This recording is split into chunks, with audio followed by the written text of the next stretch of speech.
I'm your host, Judith Bodley, catching up with reggae singer Keith Morgan, better known by his stage name, Junior Kelly. You say you live outside of Kingston. Why?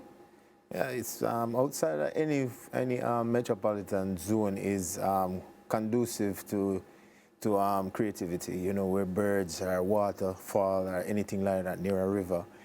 Any rural area is more conducive to creativity. My form of creativity. It's always good. The city is always good for business, but for the creative juice to flow, it's best to be around nature. Why? What does nature do? Well, $1 million question that, one. I don't know what exactly nature does, but it's like there's an energy there. Some of the best things in life are unexplainable, and that is one of them, where, you know, nature does provide that backdrop, that platform, that environment that is, from you walk into it, you just want to sit under a tree and draw for a book and write, or draw, paint. It's not just, you know, to create music, to write great novels also, you know, to come up with good movie scripts. Nature is always good for that. Mm. And we were discussing something else where you were talking about learning and researching about the places that you visit before you go there. Yes. Why? One, I'm a nature person, and sometimes I will even go for walks or go with a group of people to, you know, for a small excursion in the outskirts, far from the hotel. And I like to know what type of animals are, you know, indigenous to that area, you know, what to look out for, you know, and also what to spot, what to stay away from, and also what to, you know, capture on camera.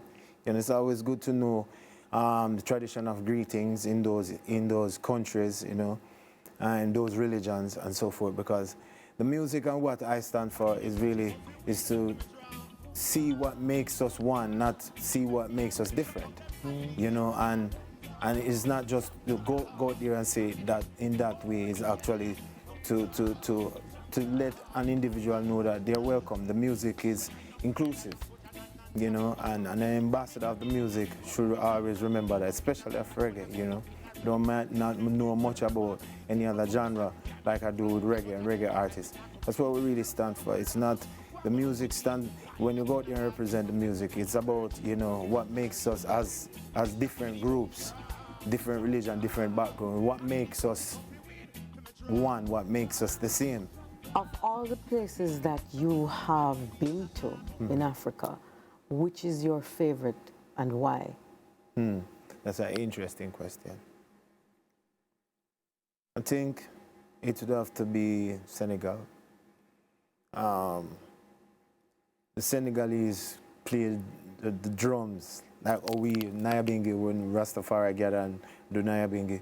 Senegalese really, really master that, and I love to watch them play. The food is kind of close to ours. You know, I always try to stay in here, Jamaican dishes, you know. Food is close to ours.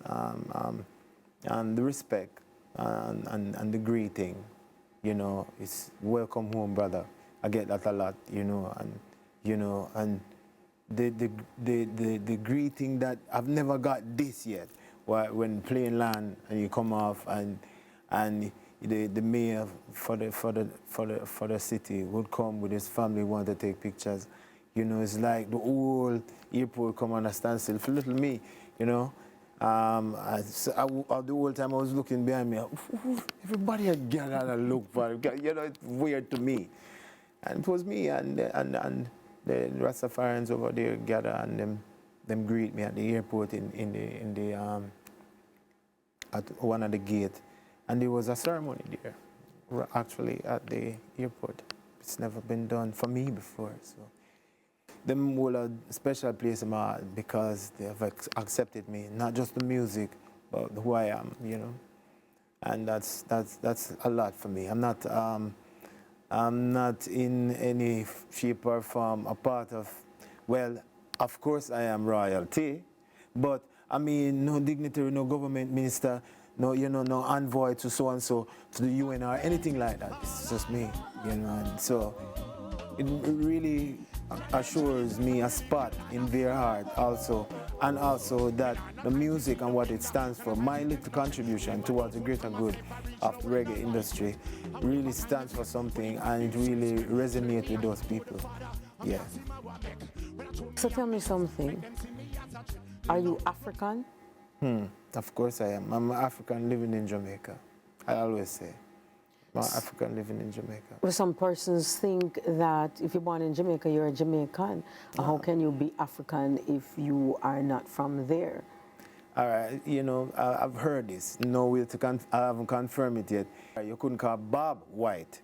You understand? So I am who I am. Anybody can take on. There's this lady that do a lot of surgery and change her complexion. I forgot her name. Dover, I think is her last name. And she's now considering herself black. So there's it all depends on an individual and where them really consider themselves. I consider myself a black man living in Jamaica, African living in Jamaica. I am a part of the African race, and Africa has a lot to offer, even to this day. Actually, that's the place that we should have some form of ties to, as Africans scattered all over the Caribbean and also South America.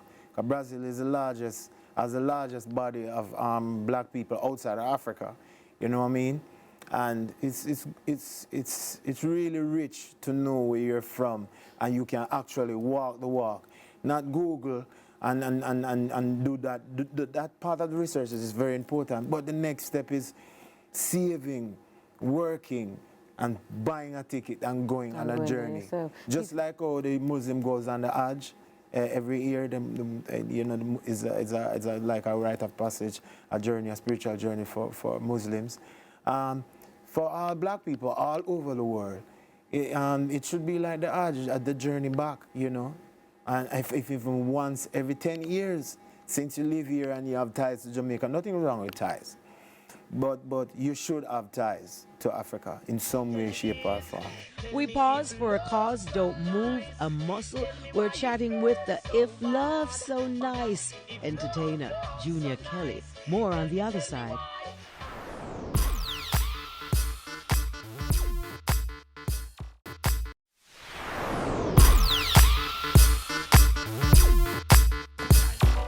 You're watching eLive Unplugged, where we're chatting with Junior Kelly. He's about to tell us about Africa. And so you have been there a number of times. Yes. What is it like? Does it look like what we see on television, what we're taught? Well, in the West, where we are painted two pictures. We have seen two pictures. Mainly, the pictures that we see the ones that they throw at us in the media, in the international media, and it's always about a lot of negativity and violence and all of that. Violence is everywhere as far as I'm concerned, on a certain level. So there's no getting away from that on a certain level. But there's another picture that you don't see on camera where you have to see with your eyes. But if you do see it on camera, you will see it in the form of a documentary about some species of animals over there. But Africa is bouncing back tremendously when it comes on to trade, when it comes on to commerce, when it comes on to different African countries uniting together. We've always sung about that as reggae artists. And it's actually coming together in our time. It's a beautiful thing. And I'm happy to be a part of history now, you know, when the level of technology, the level of self-awareness in Africa, it's great, you know, because one of the time we were the ones who were beating the loudest drums about Africa. No other country outside of Africa speaks about Africa than Jamaicans. Africa Unite, we sung a number of songs about apartheid. And the reason is, we reason together. We mentioned Africa many times, off camera, many times, all of us, a lot of us. And so I consider we ambassador of pushing, Pan-Africanism and helping to unite Africa. Reggae music has been instrumental in doing so and should continue. Agreed. So, how did you get started in the music? Well,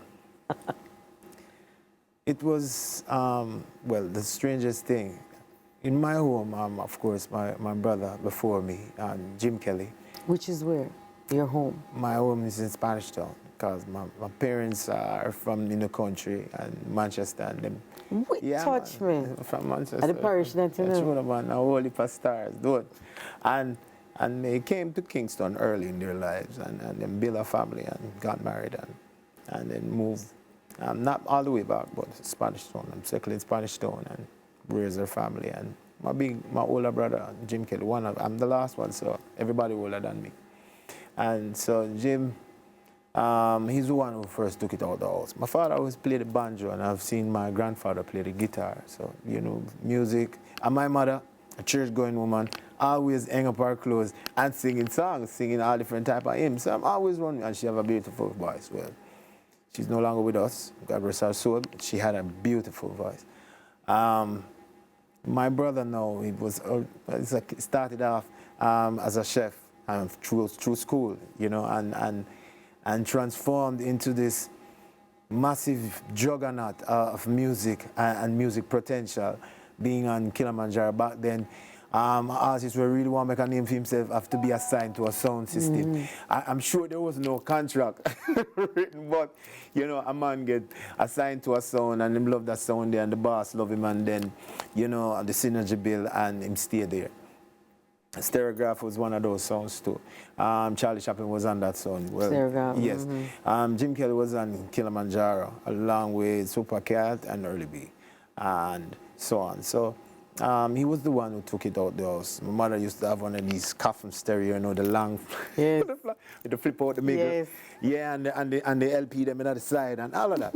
And well, we used to buy a record. I used to buy records with my lunch money, and things. So my brother used to bring home all of the greats like Josie Wales and them individuals for early pioneers used to come at my house and formulate lyrics under the mango tree and all of that. So been around the music for a while, and I never wanted to do something that one of my brothers, end up doing or loving like that. I think a family should fan out, and have different endeavors, but fate and destiny sometimes collide, so to speak. My brother passed in '83, gun violence, in Jamaica, in St. Catherine, Fraser's content, and it's really hit the family wicked, Tell me about that call, about your brother. Oh, that one day, was hard for the whole entire family. Them rushed him off to the hospital, and then, back then you don't know, no cell phone. It wasn't a cell phone time. So somebody had to actually come to the house. So a man on a bike came and let us know. And my mother collapsed right here on the veranda and so forth. Judith, I don't want to talk about it. Don't want to talk about it. It's really rough. I still feel it and so on. And I can see landscapes in Jamaica right now that still bear the scars of Gilbert. So can you imagine? It's like, and Gilbert was after him, but so my mental scars are still there. Because I can see physical scars of some hurricane that passed through Jamaica, and I can still see it, and my mental scars are deep, and You know who did it? Yes, the authorities have dealt with whomever, and they have gotten their just due, and Have you forgiven? Yeah. How? Well, I did it for me. I'll tell you why I do it first. I did it for me. I did it for me because that's a huge part of brain processing power, giving into that form of level of hate. And that within itself, if you deal with monsters, for too long, it become monsters. I myself don't consider myself a monster. And I did it to heal myself And so I can really emphasize upon the reason why I did it. I did it for me. Could you Did see it the for person closure. now and be okay? Yeah. I doubt if they're gonna feel okay, but that's not the point and that's not the question. I would feel okay. You need to understand, so hate, I come from a deep, dark place, and that will overrun all of your thought processes, all of the good ones, and that you really need on a daily basis to navigate just everyday living. And I needed that percentage that I would give to hate, and having that person in your mind I would give that over and reroute that to creating music, writing a beautiful song, you know. Which is what we were talking about in the starting. There you go, writing a beautiful song. And it's part of my healing process, part of me letting go, not the memory of my brother in no way, shape, or form, but the damage that it can do, or things like that can do to you. What you miss most about him? I'm cooking in the kitchen, and forever endless writing and creating, making songs, playing the flip side, the B side of a record in the house and the stereo. He would take a bike and just come visit me at my school and ask me what I go on. Them type of big brother vibes there, Yeah, and everybody has surrounded me and ask, hey brother, that type of vibe. Yeah. The level of security that he as a big brother provided for me. Of course, you're watching another stimulating episode of eLive Unplugged with reggae singer Junior Kelly. If love's so nice, tell me why it hurts so bad.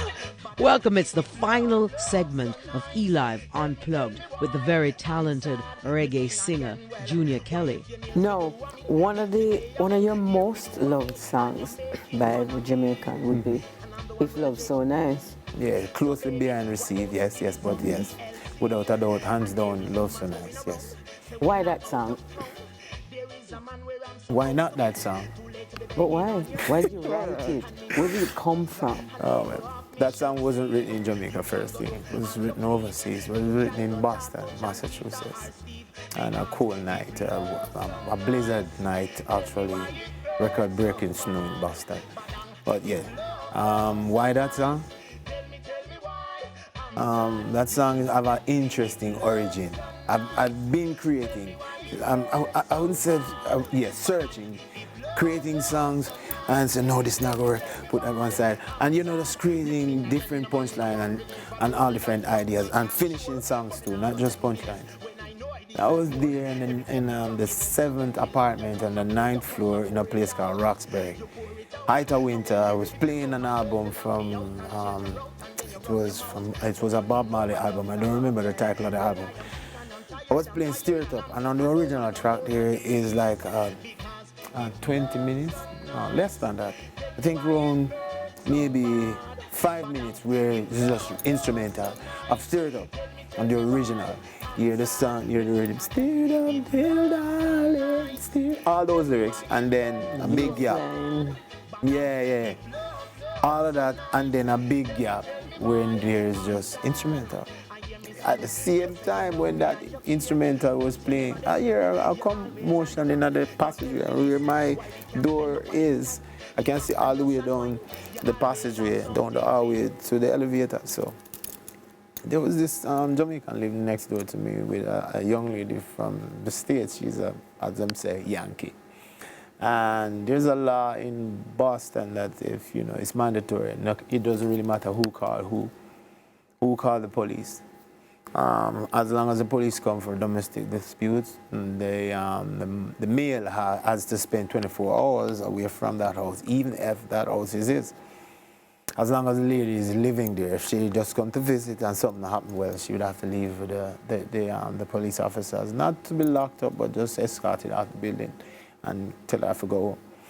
Well, if the two of them live there, the male have to leave. Because an incident happened where somebody killed somebody. And so them change that up. As long as the phone call is made, the male have to leave.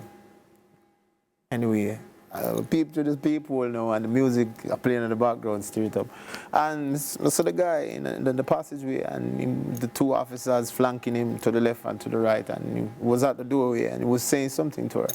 And this is what he said. He said, imagine all of what I have done, and we just have a simple conversation, and by the time we go all our show, just come from work, you call the police on me, we couldn't talk about it. Really. And it's never been like this before. What's going on? Why are you doing this? You know? And Jamaicans and Caribbean people, when we go there, we work hard, 2 jobs, sometimes even 3, to survive and all of that. And I know him for a good while. I know that he's one of those type of person.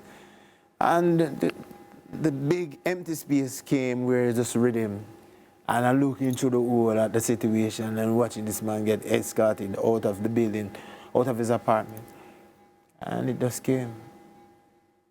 If love's so nice, why it hurts so bad? And the rest just, as we said, just reel right out of you. You knew it would have been such a hit? Yes, I did. How come? Because I tested it over there in Boston, because when I'm there, I will go to the clubs on weekends. There's this club called Bill's Bar, and them have performance there, live performance, a live band. And I tested there, you know. I know the rhythm already, stir it up, it fitted like a glove, and so I let them recreate it, the rhythm. I went to the rehearsal, recreate the rhythm, and did it on stage, and it wrecked the place. And I did it like 4 or 5 times in a row, and that's a first song, never been heard before.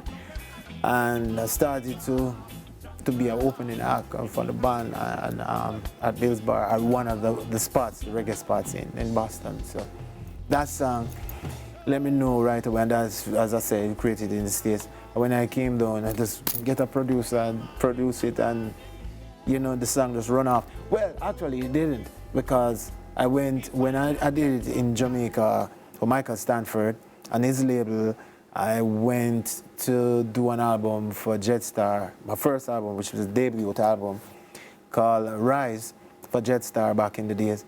And in this jockey from I did the album, I came back home, and this jockey was burying his mother. She was from England. He had a show in a radio program in Canada. He went there to England to bury his mother, and you just say he decided to stop. This is his argument. This is what he said. He stopped in Jetstar, because they have a record shop there, right there at the record label, and he picking up some records. He played that one, because he never really get no light of day in Jamaica, really, at first. So he was playing some new songs, and Love So Nice was one of them. And so, I love this song. Went back to Canada, was ripping it away, and passing me off as a British artist. Yeah, it's a good story. Passing me off as a British artist because of the fact that, you know, went there and collect this record. Back in the days, Barry G and him had a face-off, and he won the face-off with Barry. Barry went to Canada for the face-off, won Barry with it. And Barry asked for a copy, and he got a copy, and an unauthorized copy, went back to Jamaica and was banging it on the radio station and his program, and was passing me off also as a British-born artist or a reggae artist. So everybody know I hear the song in Jamaica and calling me, and I say, yo, you know, Barry, I say, it's a British-born and you're a British artist and from the UK, and this song is a hit and blah, blah, blah. So you're not going to make them know me. I say, no, make it go and build up that like a momentum there first, you know, go and ride a wave there until them reach out to me, and I went and did an interview and cleared that up really right away and thing. But the song, you know, took on a different life and took a different route back to Jamaica. I mean, the end justified the means for me. You know, it achieved the objective, but that's the route it took. Okay. So it's 2019. What's happening for Junior Kelly's career, and what are you looking forward to? Interesting. Well, it's always heavily laden with a lot of overseas shows. I'll be in Europe. The first leg of the tour is in Europe. I have also a winter tour coming up in the end of September for Europe also. But these shows are Europe and South America and the Caribbean so far. And you know, I've been doing like it's this annual show in they requested me this beautiful show. I think it's the 10th showing. This regalia that is held in Antigua and Regalia, where they have the yacht racing and thing. Them always end with a bang, with a nice stage show, a reggae show, and I was on the last one. So, you know, the calendar filled to this point, and I'm just telling you about what's coming up, you know. Costa Rica in September the 24th, you know. My latest album, Urban Poet, 16 beautiful tracks with a bonus track 17, and I did 3 videos from that. The first one was Everybody Needs Somebody, and Dig It Up was one of them also, you know, and Power to the People. It's from an Austrian company from Vienna, Austria. The company's name is Irie Vibration. You know, they're doing well over there in Europe. I know one day a European recording company would have come knocking, because we have a really solid name over there and, you know, a good following. It's always good to have loyal fans that follow you up. And Europe has been a place. Where did that name come from? I like it. Urban Poet. Well, Urban Poet. Of course, from up here, it's by just because I consider myself not just an artist, an expressionist. Why an expressionist? When I'm up there, it's not just about moving. My whole entire body, I'm moving to a rhythm, and a lot of things move people, not just the words. There's a spirituality in how you express yourself, you know, because some people can be up there performing and they might as well they put a cardboard cutout because you're not feeling it. So I think being an expressionist is the whole spiritual level of it, how people feel you on not just only a verbal level. What do you think about the evolution of Jamaican music from 90s through to now? One, if I should sum it up in one word, I'm not going to, but if I should, I would say rich. Rich. This small dot is such a vast conveyor of culture and style and flavor, and you know, we don't even start scratch the surface of how beautiful we are as a people, and that's why our connection to our ancestors is very important, because I think that's one of the source of how we are so beautiful as a small country, and that is recognized and acknowledged globally. It's the If Love So Nice reggae singer Junior Kelly putting a wrap on this week's episode of eLive Unplugged.